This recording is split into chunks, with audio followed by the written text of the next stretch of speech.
quero cumprimentar a todos com a paz do Senhor.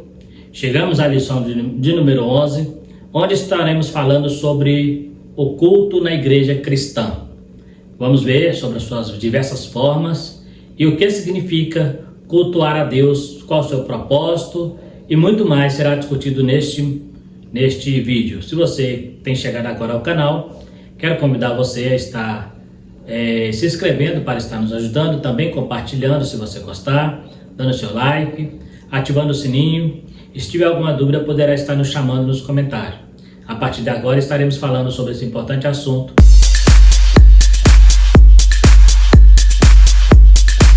O que é realmente um culto, né? O texto áureo diz: que fareis, pois, irmãos, quando vos ajunteis, cada um de vós tem salmo, tem doutrina, tem revelação, tem língua, tem interpretação, faça-se tudo para edificação. 1 Coríntios capítulo 14, versículo 26. Esse é um dos propósitos do culto. O culto tem que trazer uma edificação para a igreja, né?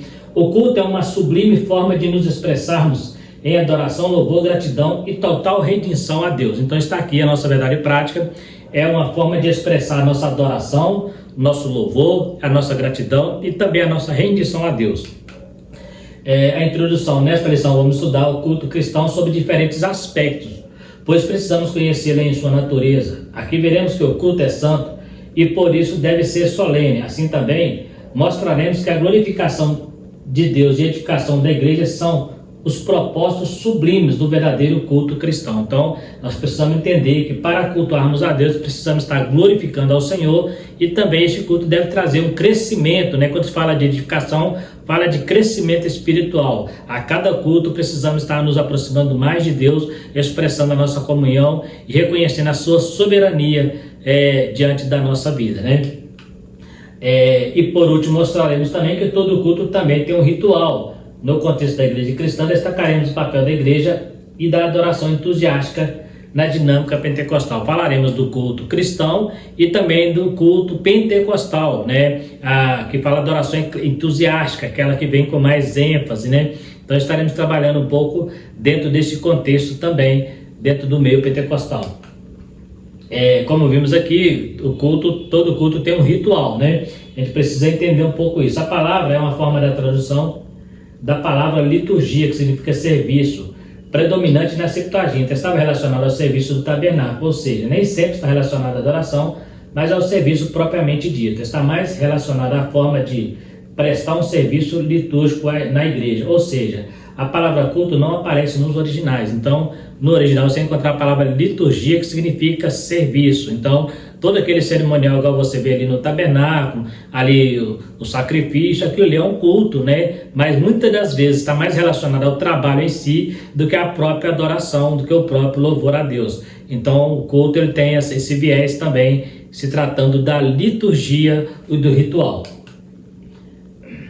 A natureza do culto. O culto como serviço a Deus. Então vamos ver um pouquinho sobre isso aqui. Na Bíblia, o culto é demonstrado por um serviço a Deus em adoração. Está relacionado à liturgia e uma vida de consagração e entrega a Deus. É uma forma de cultuar ao Altíssimo. Em Deuteronômio 6,13, é a palavra que aparece lá: ele servirás, né? Vetot tabot significa serviço, que é a mesma palavra que é traduzida para a Septuaginta, a palavra culto. A ele cultuarás, a ele prestarás culto. Então você vê que está sempre relacionado ao serviço. Então, mesmo aquele serviço que tinha ali no tabernáculo, por exemplo, o serviço braçal, que era o serviço de imolar o cordeiro, de levar até o altar, tudo isso fazia parte do culto. Então todo culto tem um ritual. Por que é importante sabermos isso? Porque a gente confunde muito o culto de uma igreja com a sua liturgia, né? A liturgia toda igreja tem, mas nem toda liturgia está adorando a Deus. Existem cultos que têm toda uma liturgia bem elaborada, mas não está sendo culto ligado a Deus, não está sendo elevado a Deus. Então é importante separar essas palavras aí, né? O culto deve ser solene. Por quê? Porque estamos falando do culto no sentido congregacional, né? Porque o culto pessoal, íntimo, aquele entre você e Deus, né, é da sua maneira. Mas dentro de uma igreja, o apóstolo Paulo ele corrigiu a igreja, porque dentro da igreja o culto estava virando uma bagunça, né? A competição em relação aos dons espirituais, em relação a ser usado ali, parece que havia mais uma disputa de quem falava mais línguas, né, de quem profetizava mais, então virou meio que um exibicionismo, então estava tirando todo o foco do culto, né, estava ali tirando todo aquele propósito que seria glorificar a Deus e edificar a igreja assim, diante ali das pessoas que entravam, né? Por exemplo, entrasse alguém ali, Paulo fala, se entrar alguém indouto e todos nós falar a língua, né? Aquela pessoa não vai ser edificada. Então ele estava falando sobre essa organização dentro de um culto. Quando falamos em solenidade, falamos de algo majestoso e sublime. O culto, principalmente, o congregacional deve ser algo feito para expressar nossa reverência e comunhão com Deus. Então o culto, hoje temos muitas igrejas aí que têm feito culto que não reverencia, né? É aquele culto muito moderno, tem que tomar muito cuidado, né? Para não modernizar demais e sair dos princípios cristãos, inventar coisas, né? Hoje existe muito invencionista em volta dos cultos nas igrejas, né? Você chega em igreja, cada igreja tem uma maneira de prestar culto. Não estou dizendo que existe uma forma correta, dizer se essa é a fórmula, né? Porém, nós entendemos que por mais que a liturgia seja diferente, o propósito deve ser o mesmo, né? O objetivo deve ser o mesmo, que é adorar a Deus, edificar a igreja, glorificar o nome do Senhor. Olha Paulo falando, quando vocês reunidos tem salmo, outros têm doutrina, outros têm profecia, outros têm língua, mas tudo seja com ordem e decência. Então não pode ser aquela coisa desordenada, né? Deus deve ser desprovido de exibicionismo e antropocentrismo. O alvo deve ser Deus em sua majestade. Deve ser organizado e não aleatório. Quem presta o culto é o adorador. Alguns pontos aqui que eu quero observar aqui. A primeira coisa que eu coloquei aqui é que o culto deve ser desprovido de exibicionismo. O que é exibicionismo? Hoje é muito comum você ver isso, principalmente os profetas, né? Aqueles que são usados em profecia. Alguns gostam de fazer shows, né? Eles gostam de como Naamã falou com Eliseu, né? Eu achei que eu ia chegar aqui, você ia fazer um altar, ia invocar o Deus, agora você me manda lavar no Rio Jordão, né? Então ele achou que havia todo um cerimonial para curá-lo da lepra, e Eliseu só mandou que ele fosse lavar lá no Rio Jordão. Então muitas vezes é na simplicidade que Deus vai operar, mas tem gente que está inventando coisa demais, tá? Uma parafernália terrível em alguns cultos que a gente se perde muitas das vezes, né? Então o exibicionismo, pessoas que usam o seu talento não para glorificar a Deus, mas para glorificar a si mesmo, né? Fazendo marketing da sua música, da sua pregação, né? Pregadores usando palavras difíceis, né? Para demonstrar erudição, né? E esquecendo da parte mais importante, que é a espiritualidade, a humildade. Então tem que tomar muito cuidado com isso. Antropocentrismo é por quê? Porque existem cultos que o centro é as pessoas, né? O culto não é aquele culto prestado a Deus, mas parece que eu estou cultuando mais o ser humano, né? A criatura, mais do que o Criador. E o alvo deve ser Deus e a sua majestade, deve ser organizado, né? E não aleatório, não é aquele culto assim que eu chego na igreja e deixa as coisas acontecer. Não existe todo um ritual, toda uma liturgia para o culto acontecer. Deus não está preso a tempo, porém Deus também não quebra princípios, né? Temos um culto, por exemplo, que começa ali 6h30 e acaba 8h30, tem que acabar nesse horário. Uma vez ou outra pode ser sim que aconteça de o Espírito Santo tomar, né, uma igreja e passar alguns minutos, mas isso não pode ser uma regra, isso é uma exceção, porque o Espírito Santo ele respeita, né, todo o princípio que é estabelecido, o princípio de ordem, princípio de decência. Então, né, o Espírito Santo ele não vai tomar uma igreja e vai fazer com que aquela igreja perca toda a direção. Então tem que tomar muito cuidado com isso. E outra coisa que eu coloquei aqui, que é importante, quem é que presta o culto? Quem presta o culto é o adorador. Não adianta alguém falar assim, quem dirige o culto é o Espírito Santo. Não é.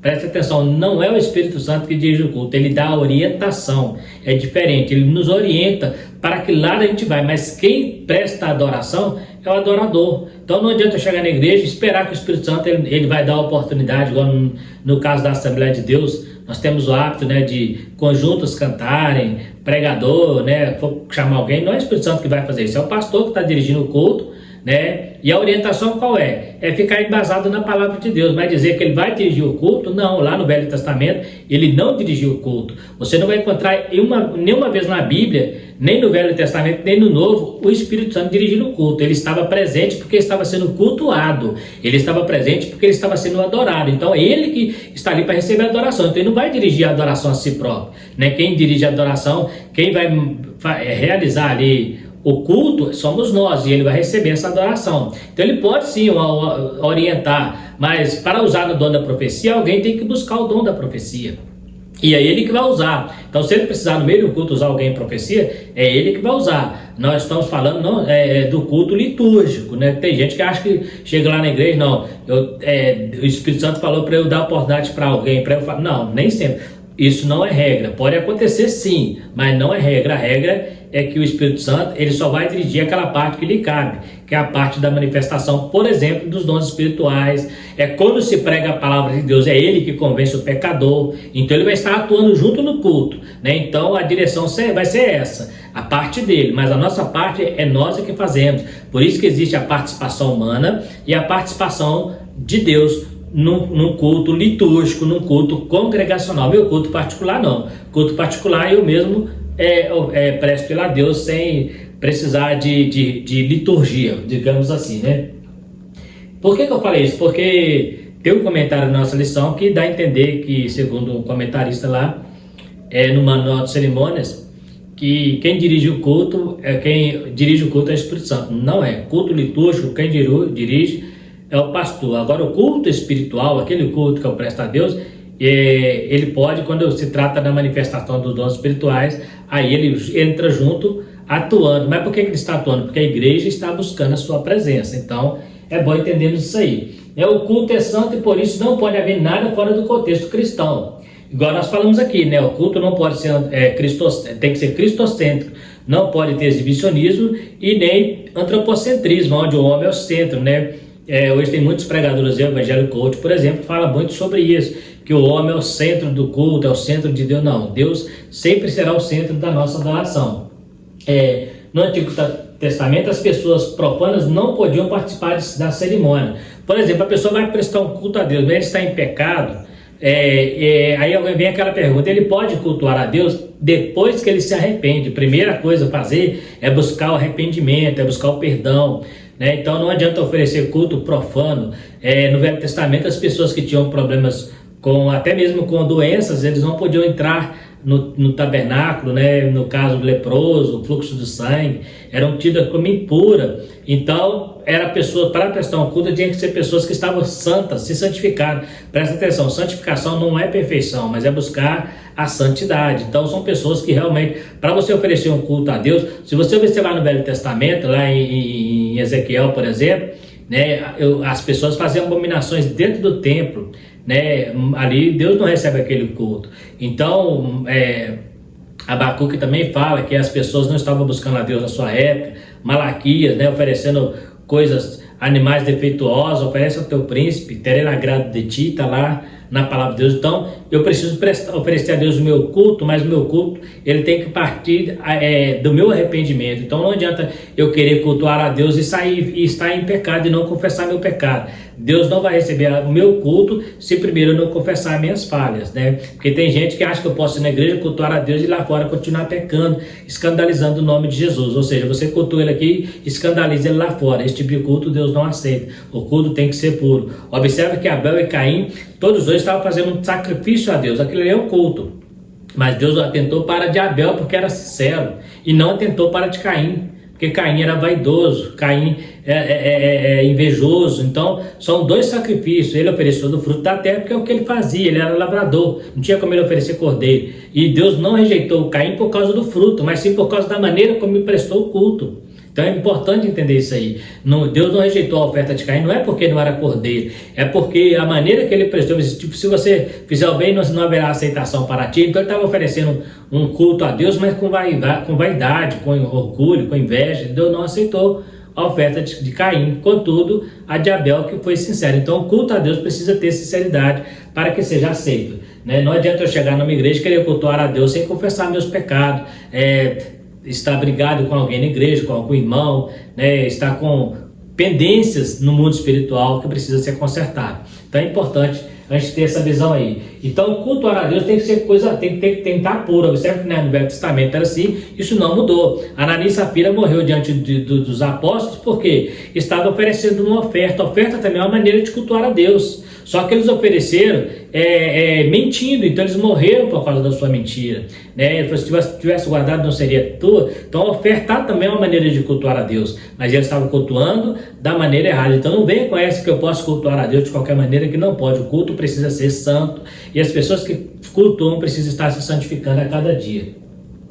Devemos mostrar um coração puro antes de cultuar a Deus. Em comunidade.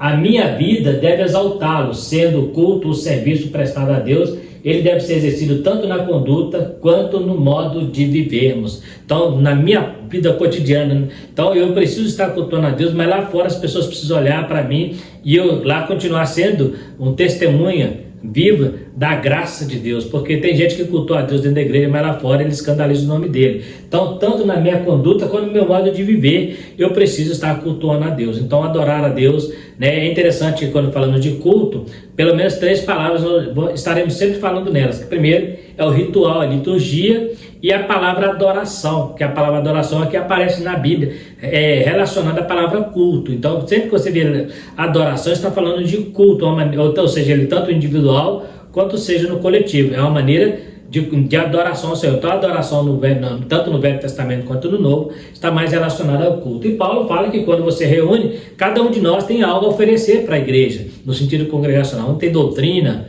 outro vai cantar, outro vai pregar, mas tudo tem que ser com ordem e decência e para a edificação da igreja. O propósito do culto, glorificar a Deus. O culto é uma celebração que se faz a Deus. Celebramos a grandeza de Deus e os seus preceitos. Assim, o culto é uma celebração pelo que Deus é e é pelo que Ele faz. Então, nós adoramos a Deus, né? Glorificamos a Deus pelo que Ele faz e adoramos pelo que Ele é. Então, Deus, o culto sempre será com este viés. Se você está cultuando a Deus, mas dentro desse contexto que você está ali, se você está mais preocupado em exibir seu talento, em mostrar a sua aptidão, né, a sua capacidade, você pode estar correndo um grande risco de estar até levando a igreja à adoração, mas você não está adorando. Você pode estar levando a igreja a glorificar a Deus, mas você não está glorificando. Quantos pregadores, né, eles querem pregar, eles estão mais preocupados em fazer ali uma agenda, né, em deixar ali, tipo assim, o seu cartão de visita, né, cantores também, né, quer fazer show, porque eles estão mais preocupados com o público e não com aquele que deve ser adorado. Né? Às vezes o show, né, hoje é muito comum ver falar nisso, né, show gospel, show evangélico, onde as pessoas vão ali por causa do cantor, não vai ali por causa de Deus, porque onde Deus está não existe show, existe adoração. Onde Deus está não existe show, existe louvor. Onde Deus está não existe show, existe gratidão, glorificação ao nome do Senhor. Então, o cantor ali, ele é só mais um entre os adoradores, ele não é o único adorador, ele não é o adorador por excelência, né? Ele é um adorador entre os outros. Às vezes ele está em destaque por estar na tribuna, o pregador está em destaque por estar na tribuna, mas ele não é o único que adora. Na verdade, ele é um dos que fazem parte da adoração. Então, mas muitas vezes, esses que estão na tribuna são os primeiros a buscar a glória para si, né, e esquecer de glorificar ao Senhor.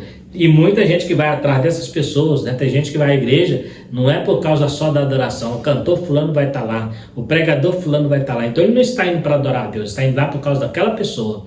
Ah, não, eu estou para adorar. Não está. Se você está indo por causa do pregador A, do cantor A, do pregador B, do cantor B, você não está buscando adorar o Senhor. Você está indo na igreja para assistir. Você deixa de ser culto, você deixa de participar do culto e vira plateia, né? Plateia não adora a Deus, plateia aplaude homens, plateia não glorifica a Deus, plateia glorifica homens, né? Então, o que você é na sua igreja? Você é um verdadeiro adorador ou você é plateia que assenta lá para assistir, né, outros fazerem isso? Então é importante ter esse cuidado aí, né?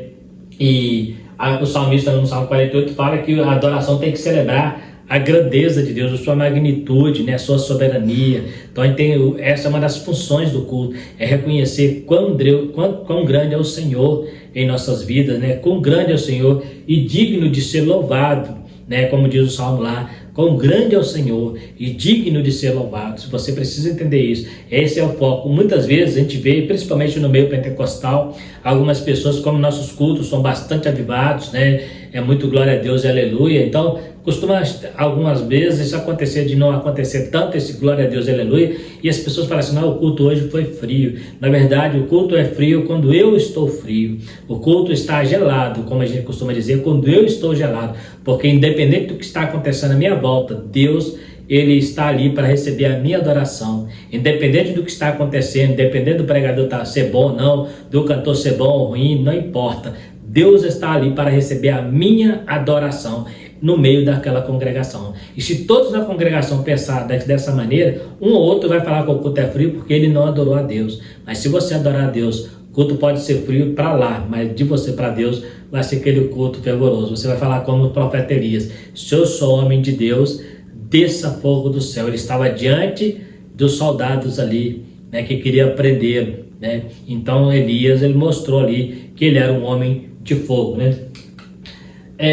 Neste aspecto, o culto é sempre cristocêntrico e não antropocêntrico. Cristo é a esfera ou lugar de onde acontece o verdadeiro culto. Então é baseado, né? Agora, quando no Velho Testamento Deus era o centro, né? Agora Cristo no Novo Testamento se tornou o centro da nossa adoração, né? E nós clamamos a Ele para chegar até o Pai. Ele é o caminho, Ele é o único mediador entre Deus e os homens. Então, através de Cristo, nós conseguimos alcançar a presença de Deus na nossa vida. Então, por isso que eu preciso adorá-lo, né? A Bíblia diz que quem não adora Ele hoje vai adorar no futuro, porque todo joelho se prostrará diante dele.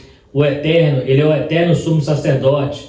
Se Deus não é celebrado, se ele não é glorificado, então o culto perdeu o seu real sentido. Então, se eu estou no culto e Deus não está sendo glorificado, Deus não está sendo celebrado, eu estou simplesmente no ajuntamento de pessoas, onde Deus não está sendo adorado, onde Deus não está sendo glorificado. E em muitas igrejas, né, como nós temos a igreja de Laodiceia, o Espírito Santo já não está mais dentro dela. Por quê? Porque virou um show, virou um baile em algumas igrejas, né, onde há competições, né, de quem canta melhor, de quem prega melhor. Igual a igreja de Corinto, cheia do Espírito Santo, e Paulo chama eles de carnais, porque havia entre eles litígio, havia entre eles facção, né, preferências por pastores, por pregadores ali. Isso não é a função do culto. Às vezes tem sim um pregador que prega melhor do que o outro, mais usado, né, tem um que fala mais língua que o outro, Paulo falou isso, né, outro que profetiza mais, mas contudo isso não dá mérito para essa pessoa, porque é o Espírito Santo que usa todos eles.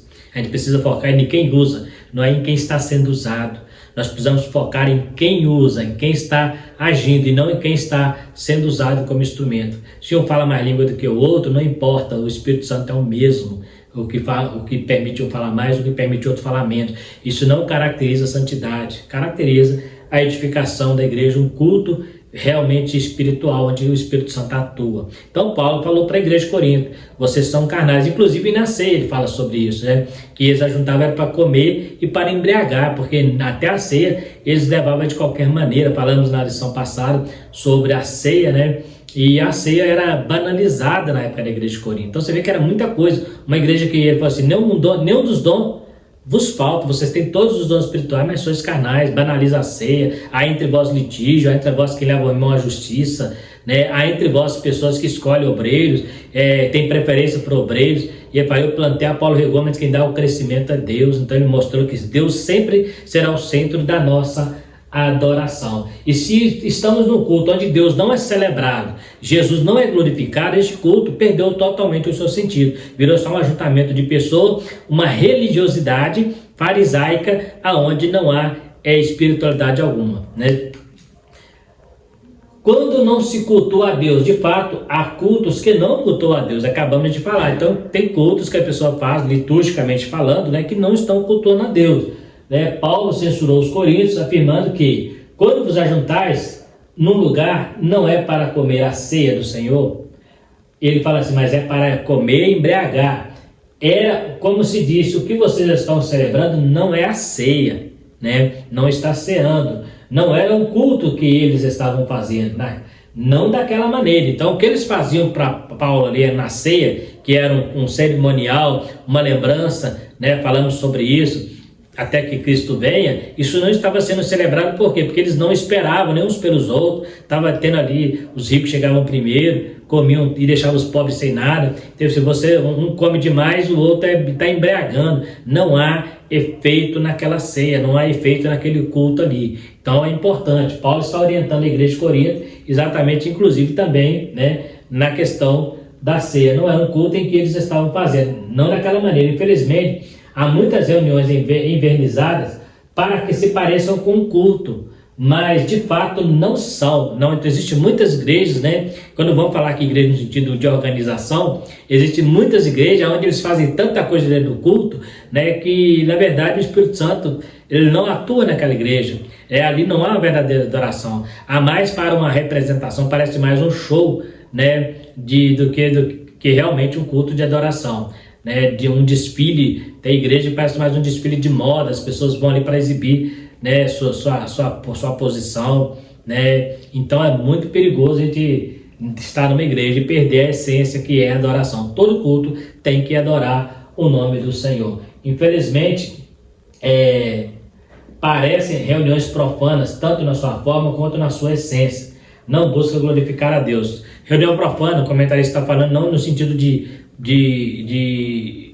do pecado, ele está falando de reuniões comuns, aonde Deus não é adorado, né? Então, quando você reúne ali, mas não está tendo uma verdadeira comunhão, uma verdadeira comunicação com o Pai, então aquilo ali deixa de ser um culto e passa a ser um ajuntamento simplesmente de pessoas aonde Deus, como eu falei aqui no caso da igreja de Laodiceia, eles achavam que estavam cultuando a Deus, mas o Espírito Santo estava do lado de fora batendo a porta.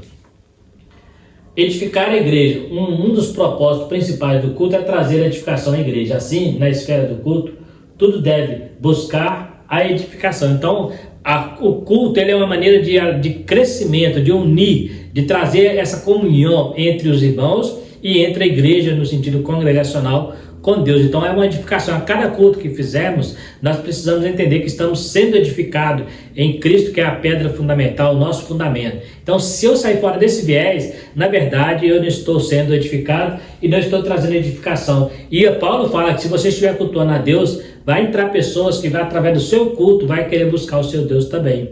Observa que quando Filipe ele fez milagres ali em Samaria, a Bíblia não disse realmente o que era, que Pedro vai lá e ora. Alguém até pediu para comprar. Por quê? Porque achou aquilo interessante, chamou a atenção aquela maneira que eles eram usados, né?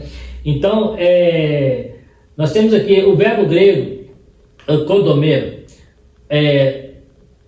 traduzido como edificar, ocorre 40 vezes no Novo Testamento, enquanto que o substantivo oikodomé, traduzido como edificação, ocorre 18 vezes. O sentido é de algo que está sendo construído, como na parábola da casa edificada sobre a rocha. Ele é usado muitas vezes no contexto do culto. Então, a edificação, oiko, significa casa, né? Então, edificar uma casa, né? O verbo ali, domel, significa edificar, né? Domel, edificar, oiko, casa, edificar uma casa. Então, no sentido de quando Paulo fala que o culto tem que edificar, ele está falando dessa edificação dessa casa, a edificação não só de si próprio, né? Ele fala também da edificação pessoal, mas ele fala de edificar uma casa. Então é o verbo que aparece lá, tanto no sentido do verbo, ele aparece 40 vezes no Novo Testamento e 18 vezes o substantivo, né? Que também está relacionado à edificação da casa. Então a gente precisa ter esse cuidado, porque nosso culto ele precisa trazer essa edificação, esse avivamento, esse despertamento espiritual, não somente para mim, mas através de mim, as pessoas possam entender a necessidade de buscar a Deus, entender como faz isso, né? Como faz para buscar ao Senhor, né? Então, o sentido é de algo que está sendo construído, como na parábola da casa edificada sobre a rocha. Ele é usado muitas vezes no contexto do culto. Então, edificar e edificado, uma casa edificada, né? O verbo de baixo aqui 18 vezes, oikodomé, significa uma casa edificada. O de cima, oikodomeo, significa edificar uma casa. Então, é interessante. Então, esse é o termo que Paulo usa quando ele fala que nós temos que trazer essa edificação através do culto a Deus. O fato mais claro de que um dos propósitos do culto é trazer edificação para a igreja está revelado no capítulo 14 de 1 Coríntios. Nesse capítulo, o apóstolo discipula disciplina o uso dos dons na igreja, pelo fato de seu uso não estar trazendo edificação à igreja. Então observe que ele fala sobre os dons espirituais. Havia um exibicionismo na igreja de Corinto, né? Quem falava mais profecia, quem falava mais língua, e Paulo falou assim, eu falo muito mais língua do que vós, mas eu prefiro falar 5 no meu entendimento do que 1000 em outras línguas, porque quando eu falo a língua sem interpretação, ela não traz edificação para a igreja. E Paulo fala, se não traz edificação para a igreja, então fala com você, consigo mesmo e com Deus, porque o objetivo do culto é glorificar a Deus e edificar a mesma, edificar a igreja, melhor dizendo. Então, ele mostra ali essa edificação através dos dons espirituais, mostrando que a igreja de Corinto estava banalizando isso, né? Todos os demais dons deveriam seguir esse critério. Da mesma forma, os dons ministeriais deveriam contribuir para a edificação do corpo de Cristo. Então, todo dom que Deus deu para a igreja, é interessante que ele não dá o dom para o fulano, como era no Velho Testamento, que ele dava o dom de profecia para o profeta, que agora a partir de hoje você é o profeta. Não, hoje na Nova Aliança, ele dá o dom para a igreja e diz aí bem claro, Paulo fala, para o que for útil, então para ter utilidade, para ser usado. Então o dom espiritual não é para que meu exibicionismo, mostrar que eu sou mais poderoso que alguém, né?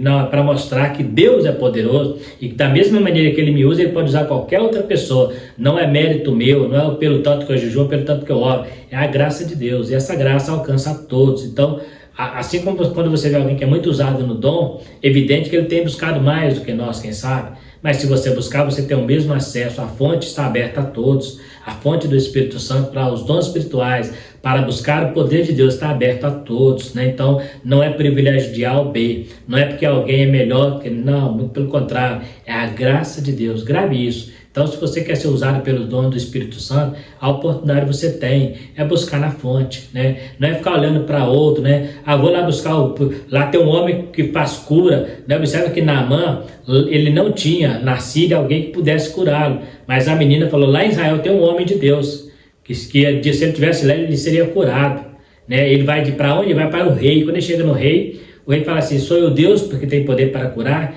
Aí o profeta, manda para mim, e verás que tem profeta em Israel. Então você, quem sabe, é essa pessoa que Deus tem levantado, né, para falar, bem para mim, traga aqui que aqui tem homem de Deus. Por quê? Porque o dom ele tem essa função de edificar também, mostrar quem é o Senhor, né? Não é exibir poder de ninguém. Tanto é que Eliseu, ele era uma pessoa tão humilde que nem ia se apresentar ao general ele mandou que o servo dele fosse lá e ficou lá cuidando dos seus afazeres, né? Então, essa é a maneira que o dom do Espírito trabalha na vida do cristão. Hoje, infelizmente, tem gente que se ele falar em profecia uma vez, ele já acha que ele é o profeta oficial da igreja. Se ele curar uma pessoa, ele já acha que ele é o curandeiro da igreja, né? Ele é o pajé da igreja. Não, muitas vezes Deus pode te usar para curar hoje, amanhã usa outro. O dom é para a igreja, não é para nós não. A exposição da Bíblia, outro ponto importante, é a sola escritura, que é um dos temas da reforma. Né? Culto onde não tem Bíblia não é culto, onde não se prega a palavra, onde não se dá ênfase à palavra, não é um culto, né? Existem lugares que o camarada vai pregar, ele fica citando palestras, né? Filósofos e mais o que lá mais, e fica mais voltado para essas coisas, e a essência da escritura não é pregada, né? Então assim, a Bíblia ela é o centro da nossa pregação e da nossa doutrina. O movimento pentecostal tem firmado seu compromisso com a autoridade da Bíblia para governar toda a crença, experiência e prática. Dessa forma, os pentecostais viram a necessidade de julgar o mérito de todo ensino, manifestações espirituais e conduta à luz da palavra objetiva e revelada por Deus, de Deus, a Bíblia. Então, a Bíblia é ali o nosso guia, né? Então, tudo que acontece num culto tem que estar relacionado também com a Bíblia, que é o nosso manual. Ela que nos ensina, que nos orienta, como diz o salmista, é lâmpada para os nossos pés e luz para o nosso caminho. Então, se o culto deixa de usar a Bíblia, deixa de usar a Bíblia como sua fonte principal, como a mensagem da Bíblia, né, e substituindo por outras coisas, corre um grande risco de também não estar sendo cultuado a Deus. Então, a exposição da Bíblia é excepcional, na verdade, a essência do culto é a exposição das Escrituras, a pregação, porque é nela que nós vamos entender a vontade de Deus para nós. Através da oração, Deus fala comigo, mas quando eu falo com Deus, mas quando eu estou lendo a Bíblia, Deus está falando comigo. Então, é ali que eu vou entender a vontade de Deus, né? E ali também há todo um manual para que eu adore a Deus dentro da sua vontade. Esse fato mostra que a leitura e a exposição da Bíblia devem ocupar lugar de primeira na dinâmica da liturgia do culto. Nesse aspecto, o pastor que está à frente de uma igreja é responsável pela liturgia do culto. Deve ficar atento ao lugar que as Escrituras têm no culto. O Senhor Jesus, nosso maior exemplo, fez da exposição da Escritura a base do seu ministério. Por que o comentarista deixou bem claro isso? Porque existem igrejas que o que eles menos pregam é a Bíblia, né? Eles dão muita mais ênfase ao louvor, aos louvorzão, aos grupos de música, e quando vai expor a palavra de Deus, muitas igrejas não se preocupam tanto, né? Eles dão mais ênfase a um culto de louvor, a adoração cantada. Não que Deus não está no louvor, muito pelo contrário, Deus está no louvor, mas a palavra de Deus deve ser pregada em todo culto. Ela é a base do nosso culto a Deus. Então, existem igrejas que não dão prioridade. Às vezes convidam um pregador e toma todo o tempo dele com outras coisas e não deixa o tempo e espaço suficiente para que a palavra seja bem explicada e explanada, né? Escrevendo sobre a liturgia do culto na igreja de Corinto, o apóstolo Paulo pôs a doutrina, instrução, didaquê. Nós falamos sobre isso, né? O que é didaquê? É a doutrina dos 12 apóstolos. Hoje tem um livro, né? Apóstolo, chamado Doutrina dos 12 Apóstolos, que é chamado didaquê. Mas didaquê, que é a palavra grega que significa instrução, que é a palavra grega de instrução, assim como didascalia, significa ensino, né? Também no grego, como uma das necessidades da igreja. Ele fala assim, então ensino, a instrução é necessário à igreja. Paulo fala isso muito claro em Coríntios, a partir do capítulo 12, ele começa a ensinar sobre a instrução na igreja, como necessário para o crescimento. Encontramos esse mesmo apóstolo, juntamente com o seu companheiro Barnabé, expondo e ensinando a palavra de Deus, Atos 15:35. Da mesma forma, o apóstolo ficou em Corinto durante muito tempo expondo as Escrituras. Então, a base do Evangelho naquela época, e deveria ser hoje também, era a pregação das Escrituras. O louvor acompanhava a Escritura. Não era a Escritura que acompanhava a música, né? Hoje tem pregador que até gosta, não tenho nada contra, ele gosta de cantar com fundo musical, né? Parece que é para atingir o emocional das pessoas, mas a mensagem não tem que atingir o emocional, a mensagem tem que atingir o coração, tem que atingir o espiritual, a mensagem tem que confrontar, né? Então não é trazer aquele momento nostálgico, não. A pregação ela precisa ser bem explanada para confrontar as pessoas, para levar as pessoas ao arrependimento, para levar as pessoas a entender a mensagem. E quando aconteceu lá com Esdras e Neemias, quando eles fizeram o altar e começaram a ler a Escritura, o povo começou a chorar porque eles começaram a ver o tanto que eles estavam errados. E aí eu falo, não choreis, porque hoje é dia de alegria, comer gordura, beber doçura, porque hoje é dia de alegria. Mas eles choravam por quê? Porque a palavra foi falada com muita ênfase e ali arrancou soluço daquele povo. Então, hoje as igrejas, até alguns pregadores têm procurado pregar mensagens para massagear ego, né? Mensagens de promessa, só de promessa. Não há mais confronto, não há mais pregação contra o pecado, né? Infelizmente, temos visto por aí pregadores que só pregam aquela mensagem que arranca a glória a Deus e aleluia, não aquela que peça misericórdia de mim, tem misericórdia de mim, né, que eu sou pecador. Não, esse tipo de mensagem não agrada e muitos não têm procurado pregar. Mas a palavra de Deus, não estou dizendo que eu não devo pregar promessas, muito pelo contrário, precisamos pregar as promessas do Senhor, mas também precisamos pregar contra o pecado, né, e para que a igreja seja edificada. Então, Paulo fala que a exposição da Escritura é essencial na vida cristã. Adoração entusiástica. O que é a adoração entusiástica? O entusiasmo que a pessoa tem para adorar com muita ênfase ao louvor, né? A adoração aparece em primeiro lugar na liturgia sugerida pelo apóstolo Paulo à igreja de Corinto. A palavra salmo, usada nesse texto, o grego psalmon, né, é uma referência ao hino usado pelos primeiros cristãos. É possível que os apóstolos estejam se referindo ao salmo de Davi. Não há dúvida de que a adoração da igreja primitiva é entusiástica. Isso porque Paulo se refere a cristãos cheios do Espírito Santo que se reuniu para adorar. Então ele fala, né, em Efésios capítulo 5:18, enchei-vos do Espírito, né, não embriagueis com vinho, que é a contenda, mas enchei-vos do Espírito Santo. Então ele entende que era uma igreja cheia do Espírito Santo. Observa que a música, os salmos eram cantados bem depois da palavra, era bem depois da pregação, né? Hoje é o contrário, né? Hoje as igrejas começam cantando e a pregação é no final, mas antigamente não, eles pregavam e o sermão muitas vezes era muito longo. Observa que Paulo pregou até a meia-noite a ponto do Eutico cair da escada, dormiu e caiu. Então a pregação estendeu até a meia-noite, depois ali que eles cantavam o hino para sair. Observa que você vai ver isso, por exemplo, Jesus, e tendo cantado o hino, saiu, né? Então assim, depois da ceia que cantou o hino. Então, mas a ordem não altera, desde que a palavra seja explanada, não importa se ela seja no final ou se ela seja no início. Só que a igreja primitiva, pelo que se vê, sempre começava com a pregação da palavra. O hino era um acompanhamento depois da pregação. Eu citei aqui 2 casos, só para nós termos a ideia. Eu coloquei que quem não entende o culto critica. Nós temos aqui 2 casos que é muito conhecido. Ana foi chamada de bêbada por orar só com os lábios, né? 1 Samuel 14, ele viu ela orando e começou a criticá-la, porque ela não estava ali fazendo todo aquele movimento. Então ele achou que ela estava bêbada, foi criticada por não entender a necessidade daquela mulher. Temos também o caso de Davi, que foi desprezado por Mical, né, a sua mulher, pelo fato de ele estar andando diante do povo, dançando diante da arca, com tanta alegria, com tanta espontaneidade, que ele começou a tirar, né? Tirou as estolas que ele usava, uma estola chamada estola sacerdotal, tirou a veste real e ficou com uma veste simples, como veste de um vagabundo, como a própria mulher dele diz, né? Como veste de qualquer pessoa. Ele saiu da sua postura de rei para o servo, e aqui por isso ela chamou ele de vagabundo e falou: como vagabundo você dança diante do povo. E ela morre até inclusive seca, sem gerar filhos, por causa dela não aceitar, não entender aquela adoração, né? Então ela achou que Davi não poderia estar fazendo daquela maneira. Ele fala assim: eu estou adorando a Deus diante deles e diante deles eu serei honrado. Então ele foi criticado, né? Porque ela não aceitou, achou que não era comum um rei fazer o que Davi estava fazendo, assim como Ana foi criticada. E muitas vezes nós achamos que o jeito de adorar nosso é o melhor, é o perfeito. Não, cada qual tem sua maneira de prestar culto. Na igreja você vai ver pessoas que é mais emotiva, pessoas que é mais pacata, né? Você vai ver pessoas que é mais histérico, né?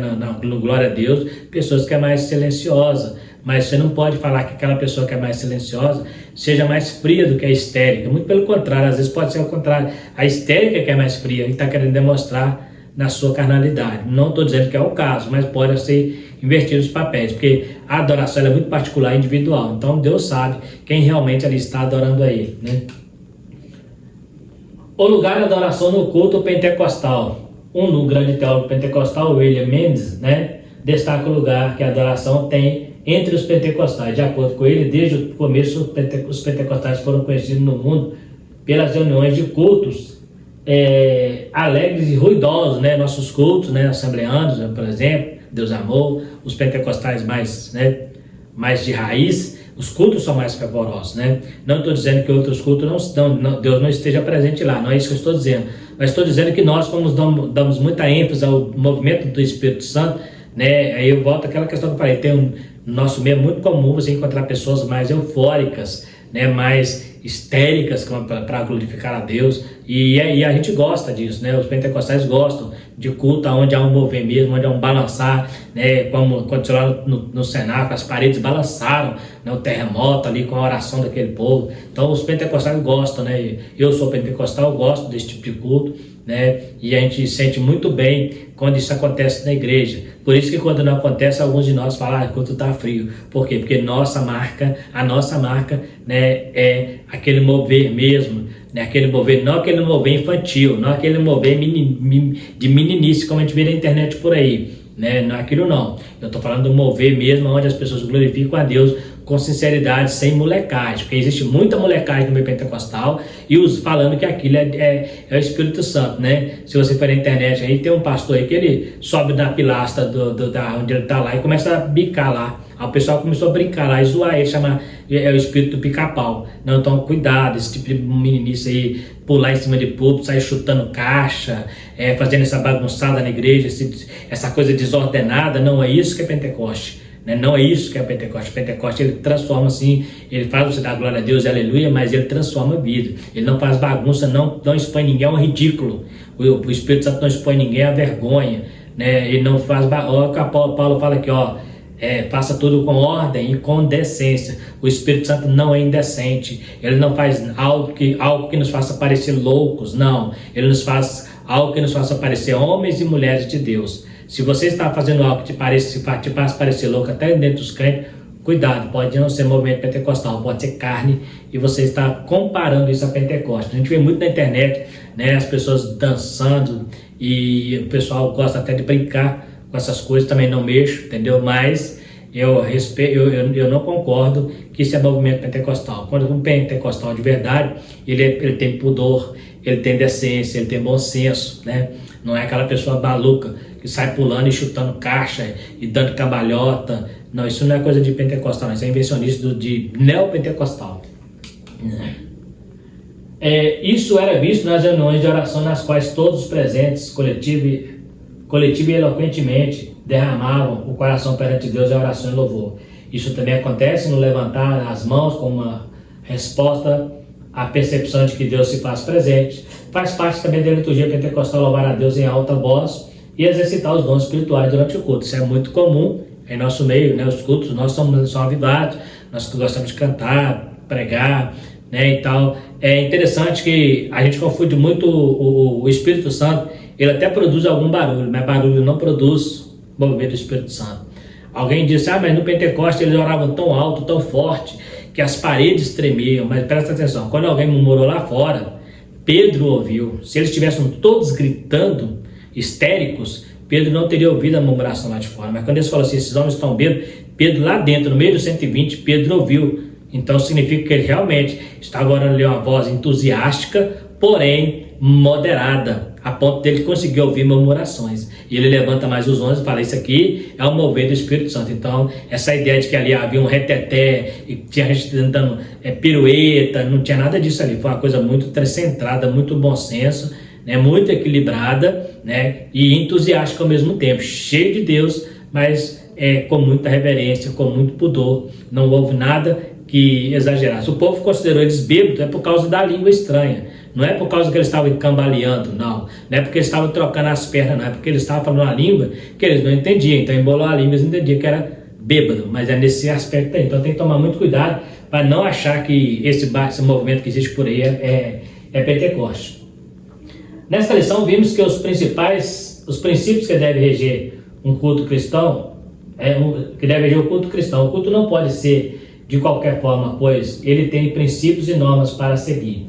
Como Deus é um Deus santo de ordem, então o culto que se presta a ele também tem que ser ordenado. Contudo, ordenado não significa frio e sem vida. O culto deve ser um momento de celebração, alegria e dinamização pelo Espírito Santo. Então observa aqui que o comentarista fechou aqui com chave de ouro e fala que o culto tem que ser ordenado, mas também não pode ser um culto frio e sem alegria, né? Tem que ser um culto bem dinamizado pelo Espírito Santo.